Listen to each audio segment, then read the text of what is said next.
Assalamualaikum warahmatullahi wabarakatuh. Perkenalkan, saya Widya Elsa Pratiwi, CGP Angkatan 11 dari SMK 2 Bengkulu Tengah.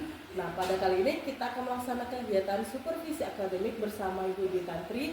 Boleh Bu, silakan diperkenalkan. Ya baik, terima kasih sebelumnya. Perkenalkan, nama saya Dwi Tantriani. Saya berdinas di SMK Negeri 2 Bengkulu Tengah. Di sini saya mengajar di jurusan RPL untuk elemen proses bisnis pengembangan perangkat lunak dan GIM. Baik, bagaimana kabarnya hari ini Ibu? Alhamdulillah sehat. Alhamdulillah sehat ya Bu. Baik, pada kegiatan kali ini mengenai supervisi akademik, kita tidak mencari benar atau salahnya Bu ya. Kita sama-sama berbagi, sharing mengenai pembelajaran di dalam kelas. Nah, untuk bisa dijelaskan Bu, untuk subtema yang akan diajarkan di kelasnya nanti tentang apa Bu? Ya, di sini saya mengajar di RPL itu. Sebelumnya saya perkenalkan dulu siswanya dulu ya. Siswanya itu ada kurang lebih 13 orang dengan latar belakang yang berbeda. Ada yang memiliki tingkat pemahaman yang lebih tinggi, ada juga yang sedang. Nah, di sini saya harus pintar memilah mata pelajaran dengan apa yang kebutuhan siswa itu sendiri. Nah, pada proses bisnis pengembangan perangkat lunak dan GIM, karena masih keterbatasan untuk anak itu ibaratnya untuk apa ya? Untuk mengembangkan GIM sendiri, kemudian perangkat lunak yang mendukung, maka saya harus menyesuaikan. Nah, di sini saya cuma mengambil dalam bidang ranah kognitifnya saja, kemudian untuk psikomotornya yaitu prakteknya, kemudian itu saya cuma mengaplikasikannya dalam kehidupan sehari-hari. Nah, pada proses bisnis pengembangan perangkat lunak dan GIM ini yang saya ambil adalah pemahaman dalam pengembangan perangkat lunak, kemudian penerapannya dalam kehidupan sendiri. Misalnya apa sih yang bisa dilakukan untuk menunjang menunjang anak tersebut memahami, misalnya memahami tentang aplikasi yang ada pada HP yang menunjang proses bisnis, sehingga daya tangkap anak kognitif itu sedikit banyaknya berkembang. Terima kasih Bu untuk penjelasan dari subtemanya. Nah, dari kegiatan ini untuk tujuan pembelajaran yang akan Ibu sampaikan ke anak-anak nanti seperti apa Bu? Iya, untuk tujuan pembelajaran pada pertemuan ini, karena ini pertemuan yang ke berapa ya? Kalau Juli ada 4, Agustus sekian, berarti ini mungkin pertemuan kurang lebih ke 10 ya. Iya. Jadi di sini karena pada materi yang dibahas adalah masalah pengembangan, maka di sini tujuannya diharapkan siswa mampu memahami proses bisnis pengembangan perangkat lunak. Yang kedua, peserta didik mampu memahami pemeliharaan perangkat lunak, memeliharanya. Ya terkadang-kadang kita ini bisa selalu diciptakan sesuatu, tapi untuk pemeliharaannya sulit. Iya, benar itu. Ya, kemudian yang ketiga, peserta didik mampu menerapkan pengembangan perangkat lunak dalam proses bisnis dalam kehidupan sehari-hari. Diharapkan setelah siswa mampu memahami pemeliharaan siswa mampu ibaratnya mengembangkan apa saja sih kira-kira fitur-fitur yang mendukung untuk perangkat lunak itu dalam proses bisnis. Tentunya dalam yang namanya mata pelajaran, sebaik-baiknya itu bisa diaplikasikan dalam kehidupan kita sehari-hari. Ya, sekali Bu, saya setuju dengan pendapat Ibu. Baik, nah dari area pengembangan yang ingin dikembangkan pada siswa itu Ibu maunya seperti apa Bu? Sebenarnya saya itu seringkali dalam proses pembelajaran yang ingin saya kembangkan pada siswa yang kita harapkan sebagai guru ya, kita kasih materi, awalnya masukan ibaratnya ilmu-ilmu, kemudian siswa itu bisa mengembangkan. Nah, di sini biasanya karena ini mata pelajarannya rata-rata proses bisnis, berarti kita mengharapkan siswa itu bisa terjun langsung ke dunia. Jadi kita ada prakteknya, misalnya kemudian siswa itu membuat suatu web atau bagaimana misalnya dia menganalisis apa sih yang ada pada aplikasi-aplikasi media sosial yang mendukung proses bisnis. Kemudian yang diharapkan siswa mampu bisa membuat suatu aplikasi sendiri ya, misalnya hal yang sederhana aja mungkin misalnya mereka membuat suatu WA group, itu hal kecil ya, WA group yang di sana ada jual beli ya kan. Dalam hal anak-anak kan bisa, misalnya apalagi anak-anak sekarang adalah konsumen yang paling utama ketika proses bisnis itu sendiri. Benar sekali Bu, saya setuju dengan pendapat Ibu. Baik, nah di dalam model pembelajaran yang Ibu pakai itu seperti apa? Model pembelajaran yang saya gunakan adalah PBL, problem, Basic learning, ya di mana kita memberikan masalah kepada siswa, tetapi bukan sekedar masalah saja. Tentunya kita harus kasih pemahaman dahulu. Kemudian kita kasih satu permasalahan, di sana dia berembuk, dia berunding, dia mengemukakan sendiri pendapatnya. Ya. Baik, berarti menggunakan PBL Bu ya. Iya. Baik, untuk strategi pembelajaran yang akan digunakan nantinya seperti apa? Iya, strateginya berarti pendekatan ya. Pendekatan yang saya gunakan mungkin diskusi, pembimbingan terarah, Iya, ya benar. kurang lebih seperti itu. Baik Bu. Nah, dalam hal penilaian itu seperti apa yang Ibu harapkan pada anak?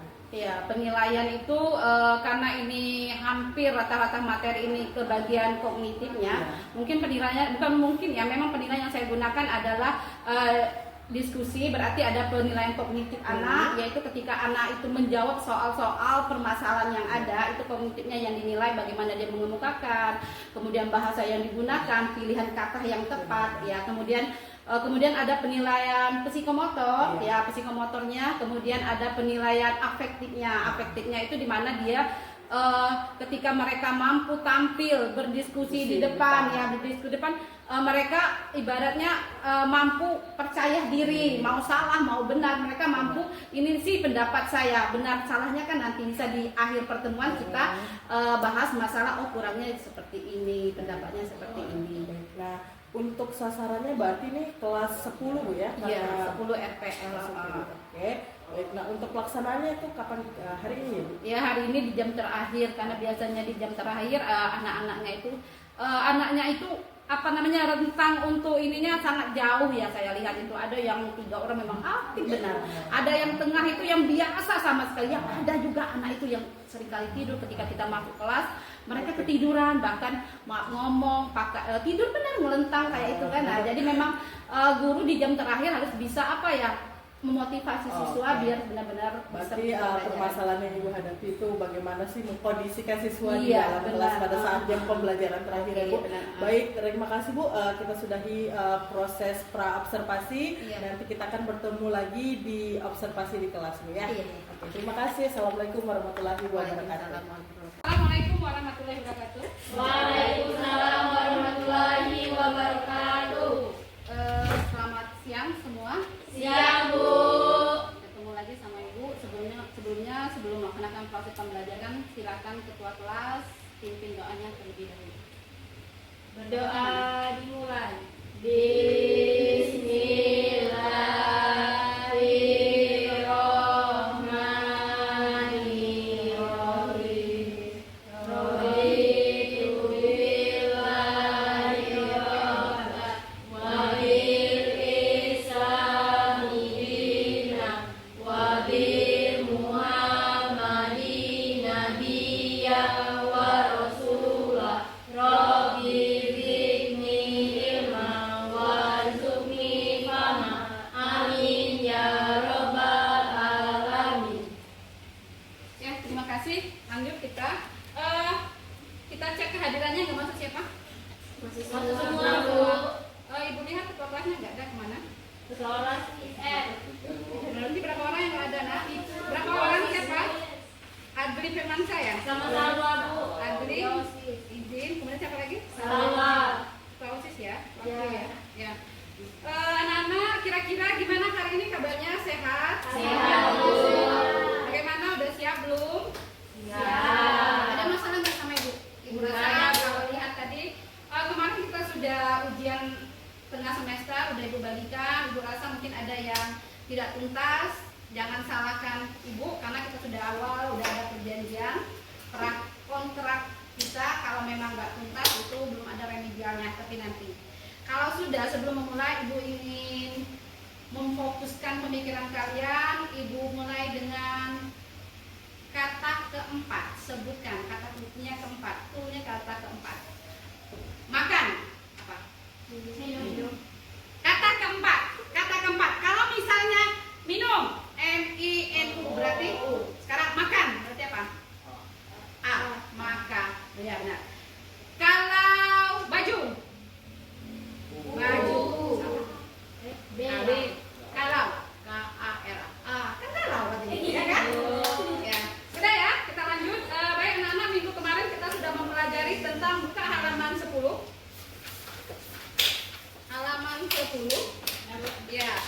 kita sudah mempelajari proses bisnis pengembangan perangkat lunak dan game. Di sana ada yang masih ingat apa saja yang harus dilakukan aktivitas kita dalam proses bisnis pengembangan perangkat lunak dan game.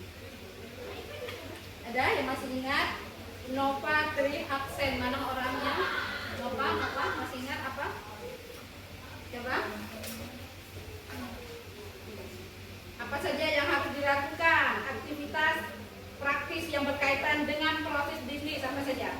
1. Persiapan pengembangan perencanaan. Kemudian apa lagi? 2. Analisis kebutuhan sistem yang akan dipasang perangkat lunak. 3. Perencanaan sistem yang terkait dengan perangkat lunak. 4. Analisis kebutuhan perangkat lunak dan perangkat keras. Iya. Dan selanjutnya ya itu adalah beberapa tahapan atau aktivitas yang akan kita lakukan yang berkaitan dengan proses bisnis pengembangan perangkat lunak dan game. Di salah satunya adalah persiapan pengembangan. Semua aktivitas itu harus disiapkan. Tujuannya adalah supaya apa yang akan dihasilkan itu sesuai dengan tujuan yang ingin kita capai. Nah, tujuan pembelajaran kita hari ini adalah salah satunya adalah supaya peserta didik mampu mengetahui tahapan-tahapan yang dilakukan dalam proses bisnis pengembangan perangkat lunak dan game. Yang kedua adalah peserta didik mampu mengaplikasikan atau menerapkan perangkat lunak dalam kehidupan sehari-hari. Paham kira-kira? Paham? Ya, lanjut. Untuk pertemuan hari ini kita lanjut pada pengembangan perangkat lunak, yaitu tahapan-tahapannya. Kalau kita lihat tahapan-tahapan yang pertama adalah persiapan pengembangan perencanaan. Silakan dibuka buku halaman 11, ada persiapan pengembangan perencanaan. Kemudian yang kedua adalah analisis kebutuhan sistem. Kemudian yang ketiga perancangan sistem. Yang keempat analisis kebutuhan user atau pengguna. Silakan kalian baca dulu semua tahapan yang ada, nanti kita diskusikan. Ya, silakan dibaca. Ya, yang pertama adalah persiapan pengembangan perencanaan, persiapan pengembangan. Ujian. 92. Ibu tanya, itu hasil benar atau gimana? Memang benar-benar cari? Hah? Kok ketawa? Hah? Ibu berharap hasilnya memang sesuai yang dilakukan, nak ya. Ayo silakan, apa saja yang dilakukan? Apa saja, Kevin? Hah?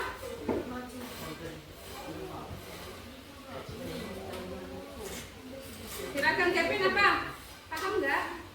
Kevin absen berapa? Kevin Ridho Ramadan ya. Persiapan pengembangan perencanaan. Tujuan perencanaan meliputi 4 hal. Apa saja? Definisi yang model proses pengembangan kata guna. Ada yang lain, pendapat yang lain? Penetapan standar acuan dalam pengembangan perangkat lunak. Pendefinisian iya benar. Lanjutkan yang keduanya siapa? Ini siapa? Jangan ngelamun, nggak boleh ngelamun. Iya, ketiganya. Apa? Yang ini pembuatan rencana pengembangan ya. Yang terakhirnya penetapan produk yang akan dijual kepada pengguna. Ya, itu materi kita yang akan kita pelajari hari ini, nak ya. Nah, sebelumnya hari ini akan ibu bagi kelompok. Satu kelompok terdiri dari 4. Boleh berhadapan aja, misalnya ini ke sini, ini 3, yang ini 1. Jadi ada 3 kelompok, nak ya. Ibu bagi kelompok. Setiap kelompok silakan kalian berdiskusi berdasarkan kelompoknya masing-masing. Kemudian kalian jawab pertanyaan halaman berapa itu? Halaman 13. Silakan kalian kerjakan halaman 13 ini ada ibu kasih lembar. Kalian jawab, buat nama kelompoknya, dikerjakan semaksimal mungkin, bukan main-main. Karena nilai itu diambil dari nilai kalian, pengetahuan kalian. Apa sih yang akan kalian tulis? Jawaban agak menang nggak antara jawaban ini bertiga atau gini aja, segini aja ya, ini segini ya. Silakan kalian cerna pertanyaan yang ada di tugas kelompok. Untuk sistem penilaiannya ibu bagi menjadi 3. Yang pertama ada ya, ada pertanyaan pada halaman 13 tugas kelompok. Silakan dilihat. Membentuk kelompok masing-masing terdiri dari 4. Ada 4, ada 3. Yang kedua, mempersiapkan surat pengantar. Richard nggak usah. Itu kalau kalian melakukan survei. Ya, kalian kan nggak nih. Yang ketiga, melakukan observasi terhadap salah satu perangkat lunak. Observasi, terjun langsung ya. Nah sekarang kalian silakan lihat perangkat lunak yang ada pada HP, aplikasinya yang berhubungan dengan penjualan online. Ya, coba ibu tanya, salah satunya apa? Penjualan online. Shopee, udah tahu apa lagi? Lazada, apa lagi? Iya, udah 3 nih. Satu kelompok. Lanjut pertanyaan berikutnya. Melakukan wawancara ke pengguna minimal 10 orang. Melakukan wawancara. Berarti kalian ibaratnya apa ya? Mewawancarai mereka yang pengguna-pengguna. Ada pengguna di antara kalian? Yakin Bu ada? Ada. Nah, kemudian kalian kumpulkan informasi masalah kelebihan dan kekurangan perangkat tersebut. Kemudian kekurangan yang ditemukan dikembangkan menjadi fitur tambahan ke dalam konsep perangkat lunak yang dibuat. Membuat kesimpulan aktivitas yang kamu lakukan dan kumpulkan ke gurumu. Kesimpulannya, kalian cari aplikasi yang ada, tentukan. Kemudian kalian identifikasi kekurangan dan kelebihannya. Paham? Kalau sudah kekurangan dan kalian catat. Kira-kira kedepannya masukannya apa untuk kalian? Kan kita sebagai pengguna nih, konsumen, ya kan? Jadi tahu kurang lebihnya. Nah kalau sudah, kalian catat kekurangan kelebih, kalian presentasikan ke depan, kemudian dikumpulkan. Paham kira-kira? Ada pertanyaan? Yang belakang? Ngantuk? Udah? Udah, lanjut. Kalau sudah, ibu kasih waktu sebentar lah ya. Ya, boleh, saya akan mulai. Kekurangan seperti apa, kelebihannya apa, apa. Kemudian silakan pilih, kan Lazada boleh, TikTok boleh, atau hal kecil boleh, silakan. Kalian identifikasi buat ininya, kekurangannya apa. Ayo silakan diskusikan kelompoknya masing-masing. Tokopedia.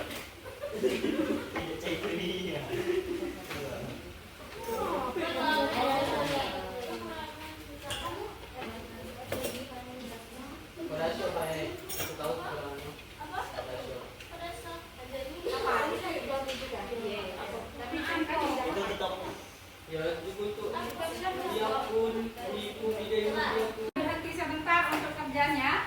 Kita perhatikan dari kelompok 1 yang akan mempresentasikan hasil diskusinya. Ya, silakan dicermati, diamati, kurang lebihnya nanti boleh nanti ditanggapi. Ya, silakan kelompok 1.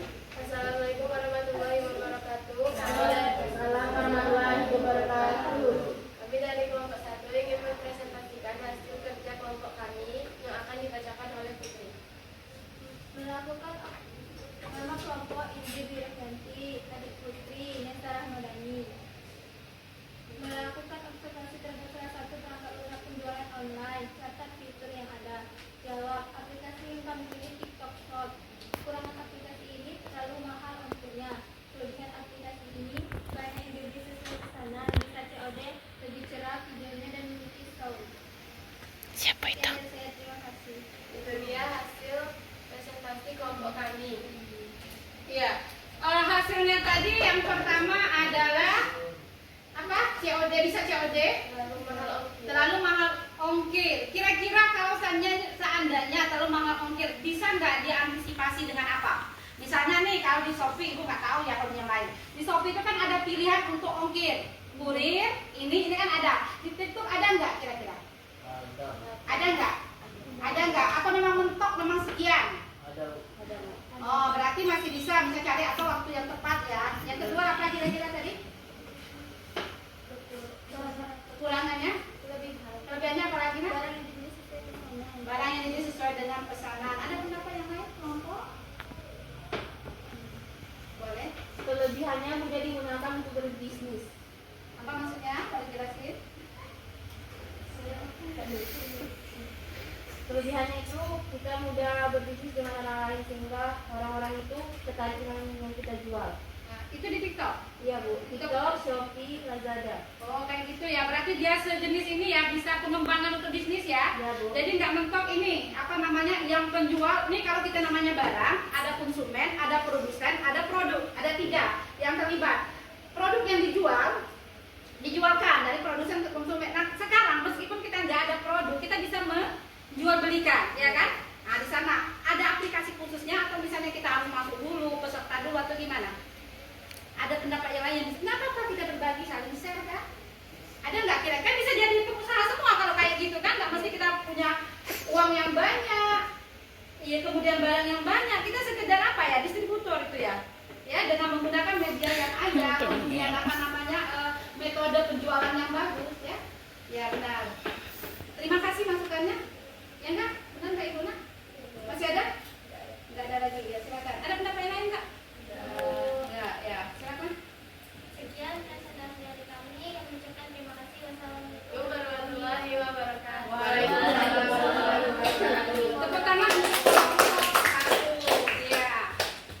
Baik semuanya, terima kasih. Yang penting di sini kita berpikir apa sih yang bisa kita cari, kita terapkan. Tujuan dari pembelajaran yang Ibu capai ini, kalian berpikir nih, ini ranah kalian. Ibaratnya apa penerapannya dalam kehidupan sehari-hari kita. Nah sekarang kalian sudah tahu Lazada, kemudian apa lagi, Shopee, TikTok dan sebagainya. Kemudian kalian sudah mengambil kesimpulan meskipun kita nggak punya dana, anggaran, kita tetap bisa menjadi pengusaha, ya kan?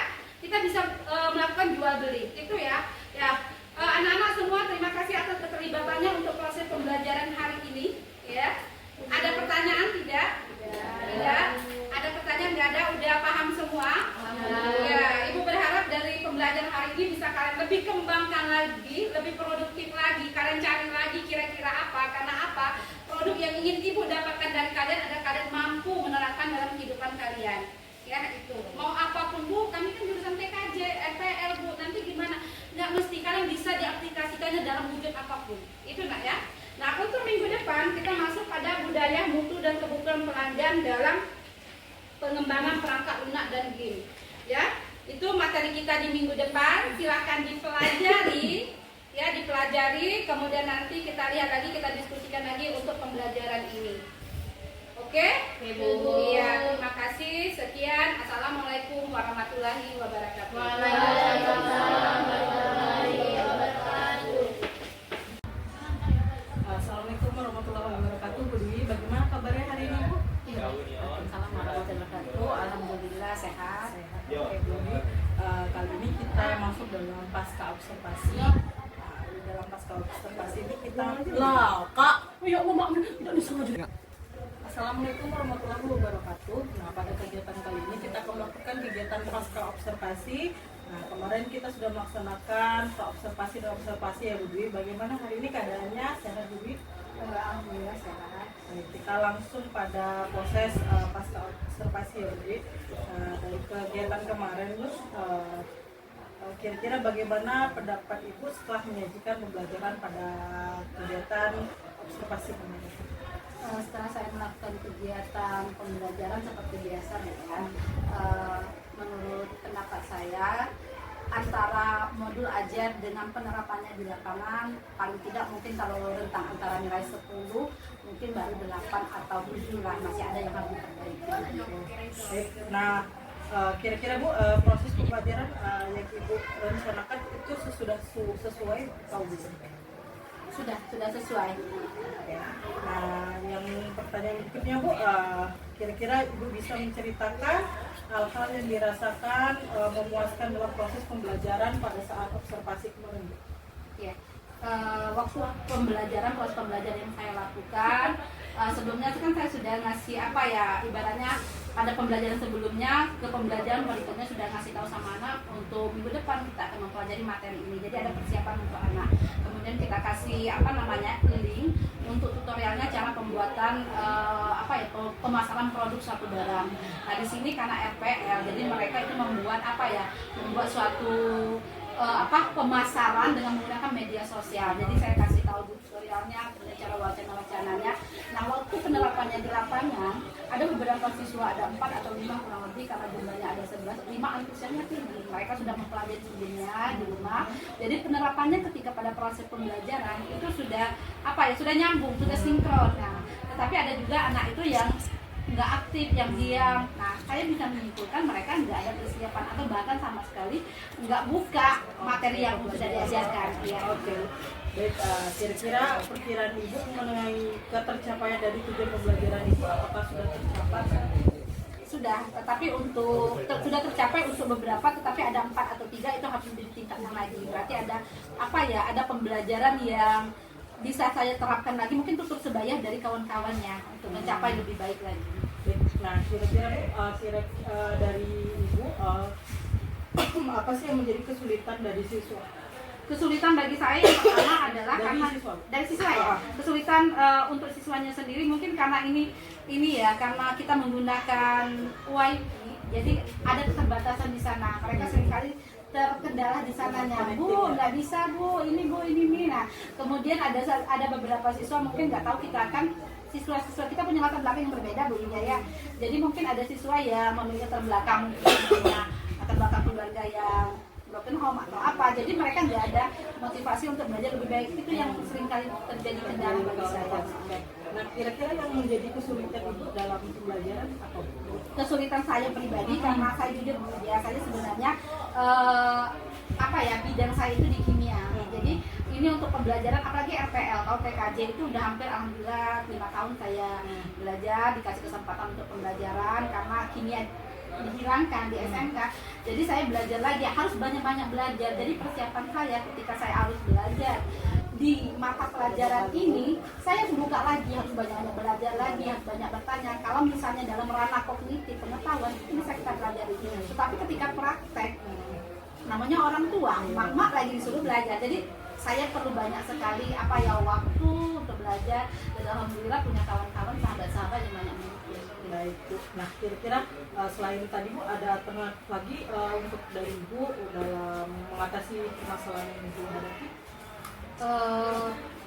Saya mungkin saya untuk lebihnya saya menganggap siswa itu bagian dari kehidupan saya. Jadi saya banyak belajar dari mereka juga. Jadi untuk pembelajaran, karena terkadang siswa itu juga bermasalah dengan dirinya sendiri atau bagaimana, atau dengan kita sendiri sebagai guru. Jadi saya lebih baik, kalau misalnya ada kesulitan ini silakan belajar sama kawannya. Jadi mereka saya lebih cenderung untuk belajar sama kawan-kawannya atau bagaimana dengan yang lainnya.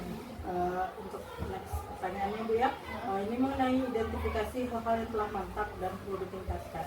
Berdasarkan yang saya lihat kemarin Bu, dari hasil supervisi akademik itu udah banyak banget yang mantap dari Ibu dalam kegiatan observasinya. Namun ada di bagian akhir, yaitu di bagian kesimpulan dari peserta didik, Ibu lupa mungkin, bisa jadi karena mungkin saya memahami juga Bu dalam kondisi kemarin kan Ibu lagi rapat untuk jurusan, jadi mungkin ada keterlupaan di bagian situ saja, tapi yang lainnya sudah bagus sesuai dengan sintak yang diberikan. Nah, kira-kira Bu untuk next selanjutnya apa yang akan Ibu lakukan untuk pertemuan berikutnya bersama anak? Untuk pertemuan berikutnya adalah karena pokok bahasa ini sudah selesai ya, mereka sintaknya yang terakhir ada kemampuan siswa untuk mempromosikan suatu barang dengan menggunakan teknologi. Ini sudah selesai, masuk ke ke elemen berikutnya. Dan mohon maaf saya pribadi juga belum ini karena saya RPL baru, jurusan baru, harus banyak belajar lagi. Mungkin saya akan harus banyak, intinya kalau dalam proses pembelajaran supaya berhasil menurut pendapat saya pribadi adalah kita harus menyiapkan modul ajar, karena kita tahu ini pelajarannya akan kita ambil, kita pelajari, yang akan kita didik sama siswa ini. Jadi ambil satu kesimpulan yang ingin saya capai apa. Jadi saya pribadi karena baru mungkin belajar juga, harus banyak belajar, bukan siswanya yang belajar, kita juga banyak belajar sebagai seorang pendidik. Baik, terima kasih Bu Dwi atas kesempatannya. Kita sudah melakukan supervisi akademik dengan Ibu Dwi dari jurusan RPL. Wassalamualaikum warahmatullahi wabarakatuh. Waalaikumsalam warahmatullahi wabarakatuh.